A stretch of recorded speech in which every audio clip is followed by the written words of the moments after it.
All right, we good? Yeah. All right, thank you guys all for joining today.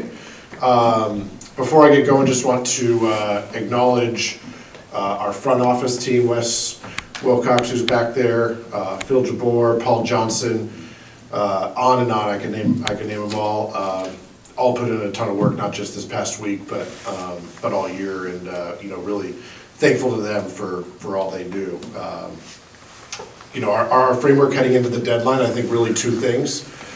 One has been our mantra, I think, since we got here, which is to be disciplined yet aggressive when the time comes. But this year, with where we're at, we also want to be very protective of the core group of guys that we've had this year that have gotten us to this point. Our starting lineup is one of the best, if not the best, in the NBA. And our bench units mixed in there have been fantastic as well. And our guys have shown they can compete with any team in the league. So we've seen, I think, our team improve throughout the year. And credit to Mike and his entire coaching staff for what they've done here in their first year. Their ability to get the most out of guys and get them playing hard night in and night out has been huge. And for all these reasons, we want to continue to let this group grow and gel together and continue on the improvement path that they've been set on. We're also excited to welcome Kessler Edwards to Sacramento, a player we've been tracking back all the way to his college days. Young, athletic, big wing, extremely versatile. We're certainly looking forward to getting him into our system and seeing what he can do. But at the end of the day, we as always did our due diligence and vetted the market. Ultimately, just made the one move, but we want to make sure that we're letting this group and the continuity that they've shown continue to shine through for the rest of the year. So we know the job, as always, never done. We're confident in the team we built, and with that, I'll take questions. All right, let's open up the floor. We'll start with Sean Cunningham. What's up, sir? When you went into Thursday, did you have it in your mind that you guys were probably going to leave things as is, or did you feel like some more things could have potentially fallen through for you? The whole week is intense, and so no, we certainly went in with our normal mindset and had lots of conversations the entire week, all the way up till the final buzzer. And it just this year we ended up doing less than we've done in the past. But like I said, our one of the things we wanted to do was be protective of that group, and so ultimately we explored a bunch of things, but none met that threshold. Chris, go ahead. I know being reactionary is never ideal, but seeing all the moves that were happening in the West, did that factor into your calculus at all? I think I would say high level, no. Our group, we do a great job of preparing heading into the deadline, just like we do during the draft, so that we know what our value is. Obviously, as things change with our competitors, that can change that calculus, but we also don't want to be reactionary just to be reactionary. We'll never do that. The West is always tough. I've been in the West now for 16 seasons, and this is no different. We think we're in a really good spot, but we know we got 28 games left, and we're going to have to go and fight it out with some really good teams. But we're also confident in the group that has done that already for 54 games. So, we're all confident, and most importantly, the players are confident. James. Yeah, Monty, defensively you guys have not been great all season. You're still in the bottom, like 6 in the league. Is that something that you just felt like you couldn't address at the deadline without messing with the core of the team? I think defensively, look, we know we need to be better. I would say we need to be better offensively too, and I think we can on both sides. We certainly struggled at the start of the year. I think we've been better, kind of in this middle part of the season. But we know we're going to need to be even better, especially with what our schedule looks like going forward. But we think the guys here have already shown the ability to do it. We need to be a little more consistent. But Mike and his staff have done a great job, and I think we're 19th or 20th since December 1st, so better, but certainly not good enough. But I think there's been some signs of improvement. We want to see that continue while our offense continues to be where it's at in the top 2 to 3 of the league. Matt George. Monte, you talked about wanting to let this group continue to gel. How much does it come into play, and how much do you worry about not wanting to impact negatively a locker room or team chemistry or team camaraderie, and not wanting to break up something like that when making any kind of move?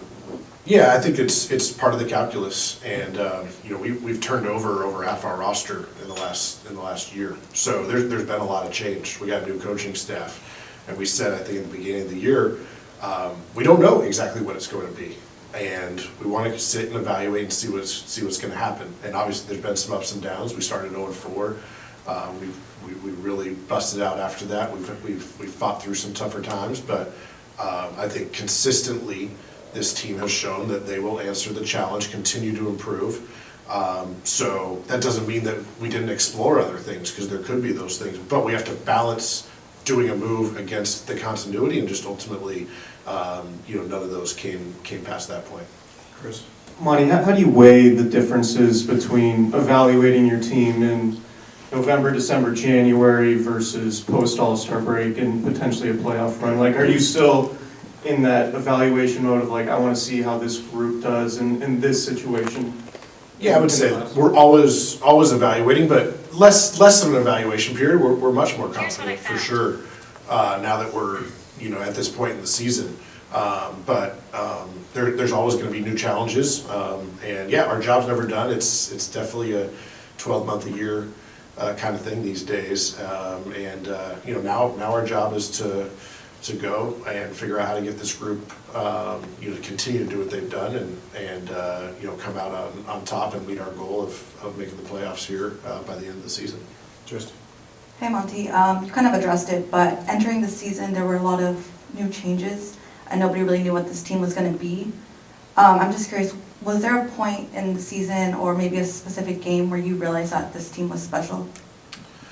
That's a good question. I would probably point to the Utah game at home. If I'm going to get the sequence right, we're down 1. De'Aaron missed a couple shots. We got a couple offensive rebounds, and I believe all 5 guys touched it. It was completely unselfish, scrappy. We had, by the way, I'll get back to this, but our second All-Star missed a couple shots, but then fought for the rebound. Harrison got it, kicked it to Keegan, who immediately swung it to Kevin, who knocked down about a 30-footer. The place went crazy, but I think that just showed our guys aren't going to quit, but they're also going to be unselfish. They're going to get in the fight, and they're going to be confident that when the ball hits their hand, they're going to knock down the shot we need them to. So if I had to point to one, I'd point to that. That was special, but there's been a lot of moments along the way. Brother. Yeah, Monty, throughout this decision-making process, what was on your mind is what would make the end of this season a successful year? Again, we know what our long-term, goals are. Certainly in the short term, we want to make the playoffs. Longer term, we want to become a contending team in the West. But our focus is what can we do tonight, tomorrow, and forward, and that's what I think has gotten us to that point. And Mike has done a fantastic job of doing that. If he's not the coach of the year at this point, I think something's wrong. But to have our team where they are now, I believe we have something like the most blowout wins and the fewest blowout losses, and I think that shows our guys get down, they fight back. And some nights we don't have it, but we're there trying to figure out a way. There was maybe a Memphis game earlier this year where we just couldn't make a shot, but our defense held us in it. We almost pulled it out in the end. There's been other times where it's all clicking and, teams have a hard time sticking with us on both ends. So, testament to Mike and what they've done. But I think if we continue that process, we're gonna get to where we need to get to. Jackson, follow-up. Yeah, Monty, getting Domas into the All-Star game had to be a huge thing for you specifically because of the way that the Tyrese Haliburton trade was looked at. But how much does having Fox also there sort of validate everything that happened in that situation where you not only got one All-Star, but you got one that helped another guy get to the All-Star game as well? Yeah, certainly not about me. That's about Domas and what he's done for this team, and he's just been fantastic from day one. And we run a ton of stuff through him on both ends. We rely on him heavily. It's a pleasure to watch him out there. And then De'Aaron, who's been, I guess, the new award, whatever it is, the Jerry West Award. I mean, De'Aaron's been amazing down the stretch in the clutch. I'm just so happy for De'Aaron. I had all my remarks about how, I believe we have 2 All-Stars, even though it hasn't been recognized yet. I'm so happy it's been recognized. And, those 2 guys, they're the engines that make us go. And, it's the pieces around them. Harrison Barnes, who's, certainly, I guess, our quote-unquote veteran leader. He's won a championship. Kevin Keegan coming in as a rookie, on and on. Davion, Malik, Trey, Chemezi, Rashawn, Terrence Davis. We go on. These guys, I think, all feed off those 2 guys and complement them very well. And, I'm happy for the recognition that they've gotten. Let's go back to Sean. You look at all these accomplishments that you have along the way, it's like the first time since so many years that you get different franchise leaders, you got 2 All-Stars and so forth. Does this at all exceed maybe some of the expectations or thoughts that you might have had about this team before the season started? Has anything kind of surprised you or exceeded maybe some of the things that you thought this team could be? I think, there's always some range of outcomes that can happen at the start of the season. I think our group felt really good about what we put out there and the opportunities that the team had to grow. We got a coach in Mike who, we felt could be the perfect coach and has proven that for this group. We had what we thought could be 2 All-Stars, which is proven out. We certainly wanted to add a lot of shooting around those guys and guys who can play hard and be 2-way guys. So I think a lot of the things that we thought could happen, and maybe some folks were more or less confident in those things happening. A lot of those have borne out, and we've seen that. But we're only 2/3 of the way through the season. I don't think they hand out playoff berths at this point. So we got 1/3 of the season to go, and we're going to have to continue to answer those challenges like we've done. Go ahead, Chris. They might not hand out playoff berths at this point in the season, but owners hand out contract extensions. How happy were you to get that, and now how big is it for you to be on the same timeline as Mike Brown as well?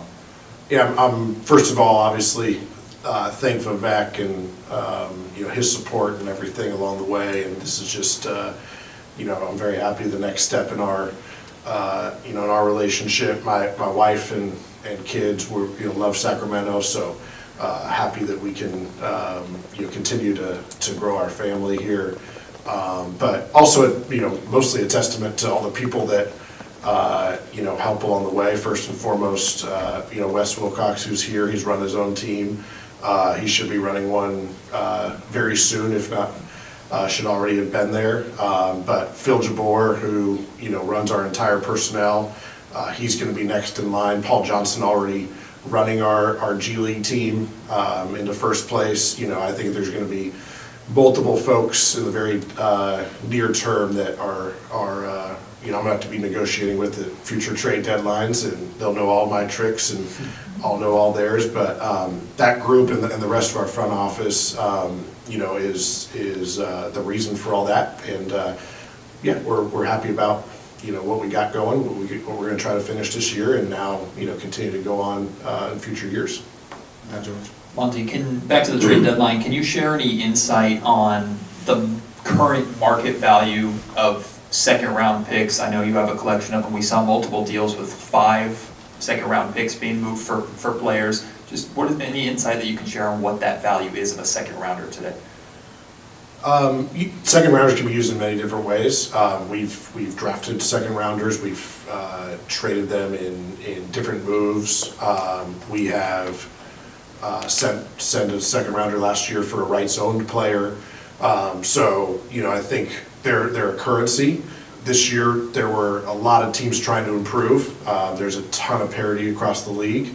And, that's the market, right? When there's more buyers and sellers, maybe that inflates some of those prices. But all those things are part of the portfolio, whether we, use them in pick and trade. In other ways, we're always balancing those things, but, just part of our portfolio that we try to do to get this team to where we need to. Monty, this is obviously a fan base that hasn't seen the playoffs in 16 years. When you're operating at the trade deadline, how do you balance the idea of maybe pushing all your chips in to maybe make a move that's more win now, so to speak, versus, like you said, wanting to contend for the long run and years to come?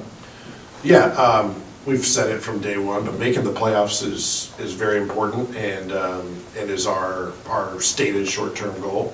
At the same time, we're also making sure that we're going to be here for a long time, and we're going to be in the playoffs. We're going to be competing. We're going to be growing. But I would say we looked at moves that may help us in the short term and help solidify that. At the same time, what this group's done, we have guys that have been in and out of the rotation that we think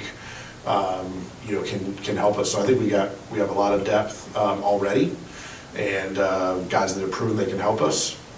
So we're happy about that group, and like we said, the continuity of the group is something that we haven't had as much of. We've had a lot of turnover lately, and now that we've had the success there, we think that can be a big part of our stretch run as well. Back to Brian. Yeah, Monty, heading into your second contract in not too long, how do you feel like you've grown as an individual and a general manager since when you first took this job? I'm way less nervous at press conferences. Which I don't know, I hope that's a good thing.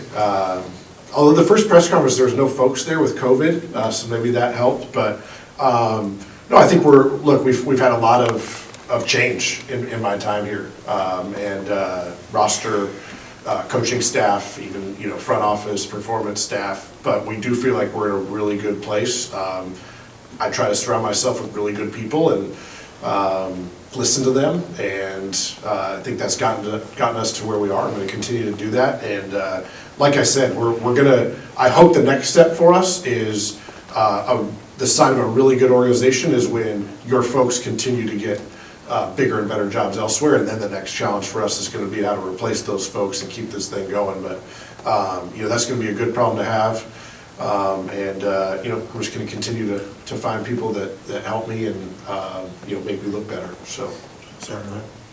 Monty, when you look at the group that you have now versus the years in the past, what sticks out to you the most on the reason you guys are having this recent success? I don't think it's any one thing, it's sometimes it's hard to diagnose, how all those things are, but really I think it's the combination of, like I said, Mike, who should be Coach of the Year, the culture he's helping build, the culture he's really built and continues to, new players joining old players. So we've had De'Aaron and Harrison and Rashawn here since I started, by adding Domas and Kevin and on down the line. Those guys, how they've complemented each other, and just those guys building off of each other's success and building that confidence that they can do it. And I think every game we play, every win we have continues to build that. The belief in that group is growing, and I think it's not just one thing. And it's the combination of all of them, and again, that's a big reason that we're happy with where the group is, and we're going to let them continue to grow here. Any other questions? All right, last one. Yeah, man, if I can sneak in. I'll figure it out. I'm an adult. Hello. If I can sneak in really quick, Harrison Barnes, such an important part of this team going into an off season where the future is undecided. How do you weigh the decision of trying to maximize value at the trade deadline versus believing that you'll tackle that or cross that bridge when you come to it? Yeah, just say Harrison is obviously a huge part of what we're doing.